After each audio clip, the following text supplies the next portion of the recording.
சுழன்றும் ஏர் பின்னது உலகம் என்று கூறினார் ஐயன் திருவள்ளுவர். உலக பொதுமறையில் அவர் உரைத்த வாக்கை பின்பற்றி பசுமையான உலகை படைக்க தயாராகி வருகிறார்கள் நாகை மாவட்டத்தைச் சேர்ந்த அரசு பள்ளி மாணவர்கள்.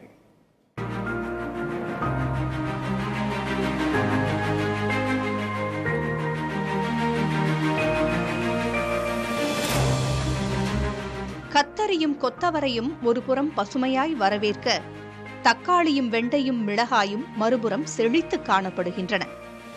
இன்னொரு புறம் பசுமை கூரையின் நிழலில் கருந்துளசி, ஓமவல்லி, நொச்சி, அவுரி என அணிவகுக்கின்றன மூலிகை வகைகள். இத்தனையும் காட்சி தருவது ஓர் அரசு பள்ளியின் வளாகத்தில் என்றால் நம்பித்தான் ஆக வேண்டும். வேதாரண்யத்திற்கருகே தோப்புத்துறையில் உள்ள அரசு மாதிரி மேல்நிலைப்பள்ளி மாணவர்கள்தான் இத்தனைக்கும் காரணமானவர்கள்.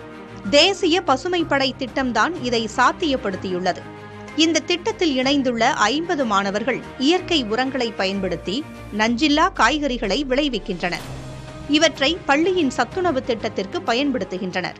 படிப்பு நேரங்கள் போக நாங்கள் தோட்டத்தில் வேலை பார்ப்போம். பசுமை சார்ந்த வேலைகள்லாம் பார்ப்போம். காய்கறி கொடுப்பாங்க, விதைகள்லாம் கொடுப்பாங்க. அதெல்லாம் வீட்டுக்கு கொண்டு போவோம். வீட்டிலேயே நாங்களே கிச்சன் கார்டன் போட்டு நாங்களே சமைச்சு சாப்பிடுவோம். தோட்டத்தை பராமரிப்பதற்காக பள்ளி நேரத்திற்கு முன்பாகவே வந்து சேர்வது இவர்களின் இயல்பாகிவிட்டது. காய்கறிகள் மட்டுமின்றி மூலிகை தாவரங்களை வளர்ப்பதிலும் நிபுணத்துவம் பெற்று வருகின்றனர் தோப்புத்துறை அரசு மாதிரி மேல்நிலை பள்ளி மாணவர்கள்.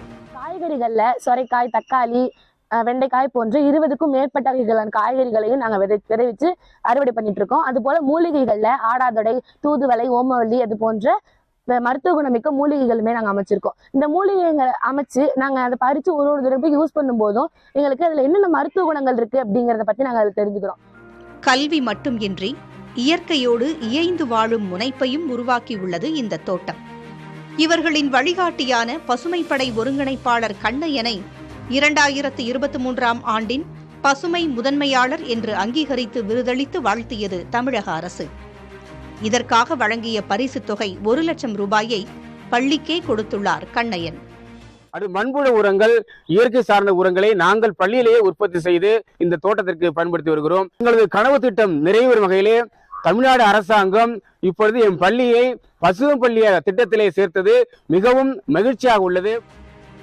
இல்லம் தேடிச் சென்று மரக்கன்றுகளை வழங்குவது, பிளாஸ்டிக் பொருட்கள் தவிர்ப்பு, சுற்றுச்சூழல் பாதுகாப்பை உணர்த்தும் விதமாக விழிப்புணர்வு கண்காட்சியையும் நடத்தி சுற்றுச்சூழல் மீதான தங்கள் அக்கறையை வெளிப்படுத்தியுள்ளனர் இந்த பசுமைப்படை மாணவர்கள். புதிய தலைமுறைக்காக வேதாரண்யம் செய்தியாளர் சி. பக்ரிதாஸ்.